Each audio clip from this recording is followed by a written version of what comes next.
सवाल आमुत प्रश्न कि अगर सड़क पे कह चीज तुल कह चीज लोब यथ निशानी कहें तन मालिकस यह कम सुन चीज क्या कर आया अच्छा मस्जिद मज अम खुद दोगन त्रावन हेकना यह पानस इस्तेफाद कर गिफ्ट दिन। अस्सलाम वालेकुम वरहमतुल्लाहि वबरकातुहू। अर्ज करो ज मसल मसल यह कि अगर कह चीज तुल यथ निशानी अत पन अलग मसाइल अत पन अलग अहकाम यम कुन सात इंशाअल्लाह तफसील सान बयान करो। वली ब्या चीज अगर सड़क पे कह चीज तुल यथ निशानी कहें तन यथ मालिकस निशानी कहें तन अत चीज़स मुतलिक वन मकाम मोज़म रहबरी यह गन तमिस शख्स सिंद तरफ सदक दिन।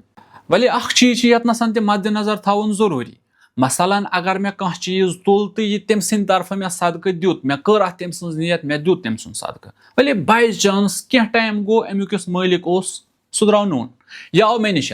अत नसन चीज अगर यह पान मालिक राजी यह मे वन शिरा साहब बहुत राजी तुह दितु मोन चीज मान तरफ सदक बहुत अत पे राजी नूरन अला नूर मसल मकलो अति। वली दोयम चीज अगर यह मालिक राजी कहें तन दपान युस चीज तुलुत मे यह चीज सदक दिन कहें कित दितुत यह चीज सदक मान तरफ अत हालस मज मे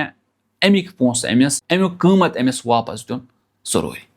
वन कह कि यह नुकसान गह तुल बह अम सुन चीज अम सिंद तरफ दिम हदी तो बे मे वन चंद मज अमिस पोस दिन तथ हेक बह कहें कर यह रहबरी हुंद फतवा मोन फतवा कहें तन।